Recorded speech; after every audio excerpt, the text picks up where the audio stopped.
कोई अपने सपने को पाने के लिए मतलब किस हद तक जा सकता है। हम सब ने सुना है कि कड़ी मेहनत करो, रात दिन एक कर दो, लेकिन क्या कोई अपने सपने के लिए अपना ही जिस्म काट सकता है? आज की कहानी एक ऐसे ही जुनून की है जो सच कहूं तो पागलपन बन गया। ये कहानी है सूरज भास्कर की। एक सपना, एक ग्राइंडर और एक कटा हुआ पैर। ये एक ऐसे मास्टर प्लान की कहानी है जो डॉक्टर बनने के लिए बनाया गया था, लेकिन उस प्लान ने एक होनहार छात्र को हमेशा हमेशा के लिए एक मरीज बना दिया। तो चलिए इस केस को बिल्कुल शुरुआत से समझते हैं। सब कुछ शुरू हुआ एक पुलिस रिपोर्ट से, जिसमें एक छात्र पर हुए हमले की कहानी थी। एक ऐसी कहानी जो सुनने में ही बहुत अजीब और सच कहूँ तो अविश्वसनीय लग रही थी। कहानी शुरू होती है उत्तर प्रदेश के जौनपुर शहर से। 22 जनवरी की तारीख थी जब पुलिस को एक बड़ी ही अजीब घटना की खबर मिली। सूरज भास्कर नाम का एक छात्र मिला जिसका बायां पंजा कटा हुआ था, और उसने जो कहानी सुनाई वो थी कुछ अनजान हमलावरों की। अब सवाल ये था कि आखिर ये हुआ कैसे। इस अजीब घटना के पीछे की वजह को समझने के लिए हमें थोड़ा सा टाइम में पीछे जाना होगा और सूरज के उस सपने को समझना होगा जो उसके लिए जैसे सब कुछ बन चुका था। देखिए, सूरज भी हजारों दूसरे छात्रों की तरह डॉक्टर बनने का सपना देख रहा था, लेकिन ये सिर्फ एक सपना नहीं था, ये एक डेडलाइन थी। उसने खुद को एक समय सीमा दे रखी थी, साल 2026। सूरज ने मन में ठान लिया था कि चाहे कुछ भी हो जाए, 2026 तक उसे MBBS में एडमिशन लेना ही लेना है। लेकिन हम सब जानते हैं कि भारत में मेडिकल में एडमिशन लेना कितना मुश्किल है। तो जब मेहनत का रास्ता मुश्किल लगा तो सूरज के दिमाग में एक शॉर्टकट का आइडिया आया, डिसेबिलिटी कोटा। ये कोटा असल में उन छात्रों की मदद के लिए है जिन्हें शारीरिक चुनौतियों का सामना करना पड़ता है, ताकि उन्हें एक बराबर का मौका मिले। लेकिन सूरज इसे एक आसान रास्ते के तौर पर देख रहा था। पर यहाँ एक बहुत बड़ी प्रॉब्लम थी। सूरज तो फिजिकली एकदम फिट था, अब एक स्वस्थ इंसान को विकलांगता का सर्टिफिकेट मिलेगा कैसे? रिपोर्ट्स बताती हैं कि उसने नकली सर्टिफिकेट बनवाने की बहुत कोशिशें की। वो वाराणसी के BHU तक भी गया, लेकिन उसकी कोई भी कोशिश कामयाब नहीं हुई। और जब सारे दरवाजे बंद हो गए तो सूरज ने वो फैसला लिया जो सुनने में भी खौफनाक लगता है। उसके दिमाग में एक बहुत ही खतरनाक ख्याल आया, और यहीं से जन्म हुआ उस खौफनाक मास्टर प्लान का, जो किसी की भी रूह कंपा दे। अब सूरज ने एक ऐसा रास्ता चुन लिया था जहां से वापसी का कोई चांस ही नहीं था। उसने खुद को चोट पहुंचाने की एक पूरी डिटेल्ड और भयानक योजना तैयार की। पुलिस जांच में जो सामने आया वो हैरान करने वाला था। सूरज ने पूरी तैयारी कर रखी थी। उसने पहले खुद को एनेस्थीसिया का इंजेक्शन लगाया ताकि दर्द महसूस ही ना हो, और जब पैर का वो हिस्सा सुन्न हो गया तो उसने एक ग्राइंडर उठाया।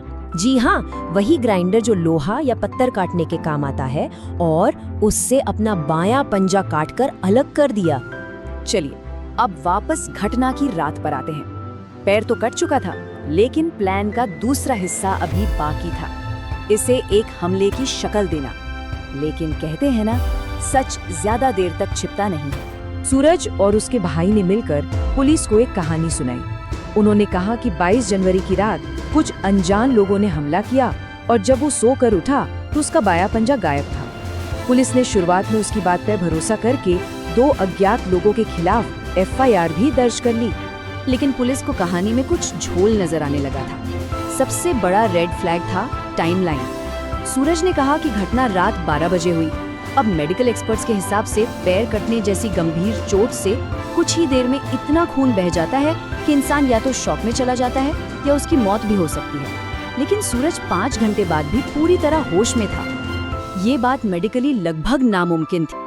जब पुलिस का शक गहरा हुआ तो उन्होंने अपने क्लासिक इन्वेस्टिगेशन टूल का इस्तेमाल किया, जिसे कहते हैं CDR, यानी कॉल डिटेल्ड रिकॉर्ड्स। ये किसी भी केस को सुलझाने में एक बहुत ही अहम रोल निभाता है। पुलिस ने सूरज की कॉल डिटेल्स निकाली और एक पैटर्न सामने आया।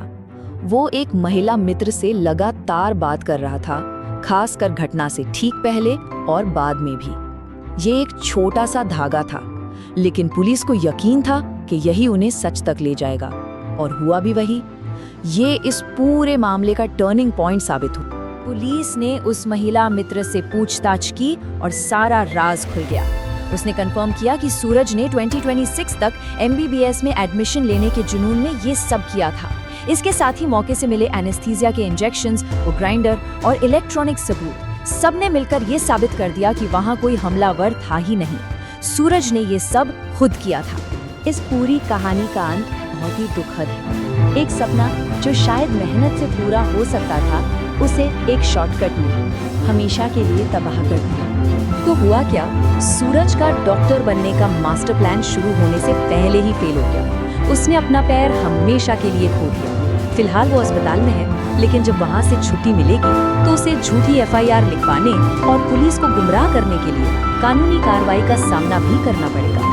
ये घटना एक बहुत ही भयानक सबक है। जब जुनून हताशा में बदल जाता है तो इंसान ऐसे रास्ते चुन लेता है जो उसे मंजिल के करीब नहीं बल्कि बर्बादी की ओर ले जाते हैं। ऐसे शॉर्टकट आपको सिर्फ खबर बना सकते हैं, कामयाब नहीं। इस मामले पर क्या सोचा जाए? क्या ये सिर्फ एक सपना पूरा करने का जुनून था, या हमारे सिस्टम और इस जबरदस्त कंपटीशन से पैदा हुई वो हताशा थी जो किसी को इस हद तक ले जा सकती है?